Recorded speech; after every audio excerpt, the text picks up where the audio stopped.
अच्छा हमार 100 इंडेक्स का आउटलुक दे देता हूँ मैं, बता देता हूँ कि हमारे पॉइंट्स टेबल पे अब क्या सिनेरियो है। सबसे पहले higher highs and higher lows ये स्टिल इंटैक्ट हैं। ये वाला हायर लो जो 153,000 के करीब है, ये जब तक ब्रेक नहीं होता, हम बाय डेफिनिशन यही कह सकते हैं कि ये स्टिल ट्रेंड में है। इसके अलावा कुछ और नए पॉइंट्स हैं। अगेन ये वो एनालिसिस हैं जो आपको कहीं और से नहीं मिलेंगे और यकीनन इसमें आप लोगों को कुछ ना कुछ सीखने को भी मिल रहा होता है साथ-साथ।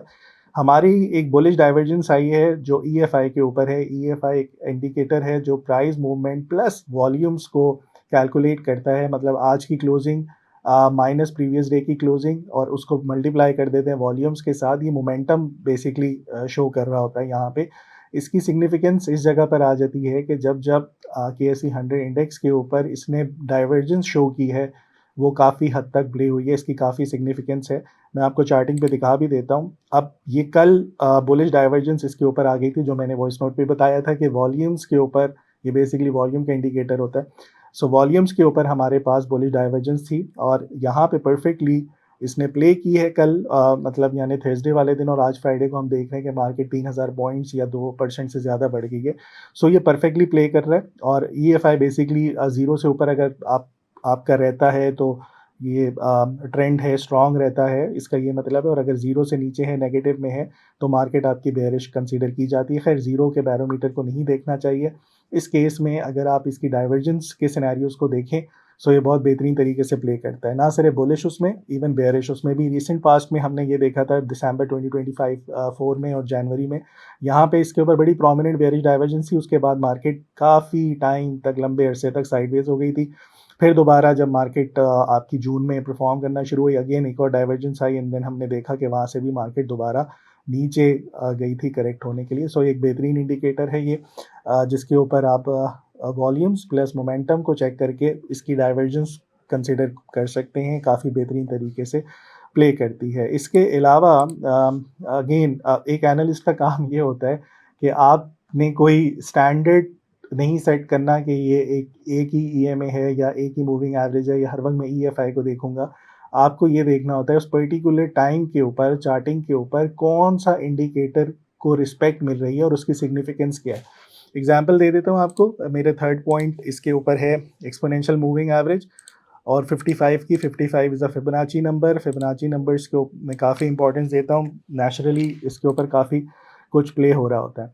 अब यहाँ पे जब भी नोटिस कीजिएगा 55 बड़ा स्ट्रॉन्ग ट्रेंड शो करता रहा है 100 इंडेक्स के ऊपर। इसके साथ साथ यहाँ पे चलता रहा, बहुत बेहतरीन सिग्निफिकेंस थी बुलिश ट्रेंड के ऊपर। जब ये एसओडब्ल्यू बन रहा था वाइकॉफ की रिक्यूमुलेटिंग फेज में भी इसने एज अ सपोर्ट एक की थी और उसके बाद ये बढ़ना शुरू हो गया था। ये स्प्रिंग का केस है, ये मैंने पहले डिफाइन कर दिया था आप लोगों की। सपोर्ट्स ब्रेक होती है तो उस जगह पे परफॉर्म नहीं हुआ and then undercut low again bounce कर गया। सो कल भी हमने देखा ये हमें 55 की सपोर्ट को बहुत बेहतरीन तरीके से मार्केट ने लिया, जो मैं 156,300 200 के वो लगा के बैठा हुआ था। मुझे आइडिया था कि ये इसको अंडर कट लो लगेगा, यानी सपोर्ट ब्रेक होगी, जिसको आजकल के बच्चे लिक्विडिटी स्वीप कहते हैं, वो होगा जैसे यहाँ पे हुआ था एंड देन उसके बाद ये बढ़ना शुरू हो जाएगा। So this is a support and क्या कहते हैं इसके ऊपर सिग्निफिकेंस आपको पता होनी चाहिए कि किस पर्टिकुलर मूविंग एवरेज की इस टाइम इंपॉर्टेंस चल रही है और कौन सा इंडिकेटर इस टाइम जाके प्ले होगा। ये एनालिस्ट का काम होता है या आपको इस तरीके के एनालिसिस कहीं और शायद ही मिले।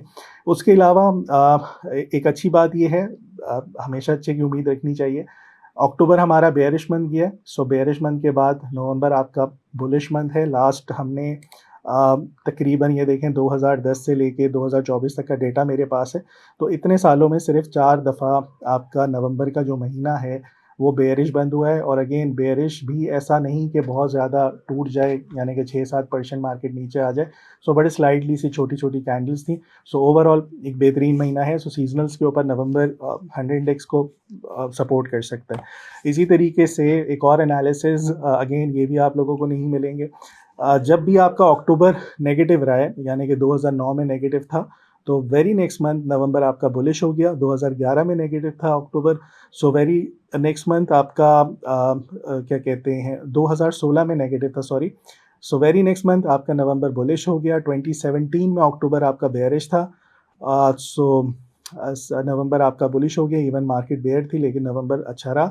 2020 में भी यही सूरत हाल रही। सो इसका ये मतलब है कि जब भी आपका अक्टूबर नेगेटिव रहा पिछले 17 सालों में 4 दफ़ा नेगेटिव जब भी रहा, सो उसके बाद हमने फ़ौरन रिकवरी देखी मार्केट में नवंबर के महीने में।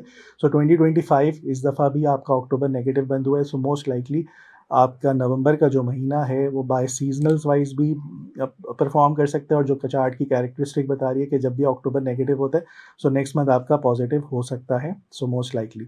बाकी बेयरिश इंडिकेशंस में एज़ यूजुअल हमारी वीकली आरएसआई की डाइवर्जेंस जो है वो चलती भी आ रही है, और हमने ईएमए 13 की सिग्निफिकेंस देखी थी, स्टिल मार्केट उससे नीचे ट्रेड कर रही होती है। सो ओवरऑल यहाँ से हम एक बाउंस एक्सपेक्ट कर सकते हैं, और ये बाउंस यूजुअली आपका साइडवेज कंसोलिडेशन के उस पैटर्न में आएगा और कंसीडर करेंगे। सो हम इस तरह की कोई पैटर्न को आगे फ्यूचर्स में देखेंगे कि यहाँ से मार्केट जो है वो इसी तरीके से चॉपी रहेगी। फ़िलहाल 1-2 हफ्ते अच्छे हैं, सो यहाँ से 160 से हम एक्सपेक्ट कर सकते हैं 165, 166 के करीब जाए, फिर वहाँ दोबारा सेलिंग आए, यहाँ पे कंसोलिडेट हो जो मैंने लास्ट टाइम बताया था, और फिर अगली लेग की तैयारी करें। मोस्ट लाइकली जो आपके नवंबर के महीने में second tier, third tier stocks होंगे, उनमें काफ़ी आपको अच्छी रैलीज़ नज़र आएँगी। जो 7-8 रुपए वाले शेयर हैं, 10-15 वाले हैं, 20-25 वाले, इनमें आप लोगों को काफ़ी कुछ activity, momentum, trade ideas, trade swings, calls, काफ़ी कुछ आप लोगों को उसपे मिल सकता है। सो मेरे ख़्याल में मार्केट बेहतर रहेगी, और अपॉर्चुनिटी आपको मिलती रहेगी कि किस पर्टिकुलर स्टॉक में जाके ट्रेड करें। सो ओवरऑल ये है, और अगेन इस तरह के एनालिसिस और ये क्या कहते हैं कॉल्स अगर आप लोग देख रहे हैं या आप करना चाहते हैं इस तरह की स्विंग ट्रेड, एसएफईएल के आप लोग अकाउंट ओपन करें, वहाँ पे मेरी कोशिश होगी इस तरह की स्विंग कॉल्स देता रहूँ। हमारा विन रेट अल्हम्दुलिल्लाह काफ़ी बेहतर चलता हुआ आ रहा है। सरमाया.com, जहां हर फैसला बने सरमाया।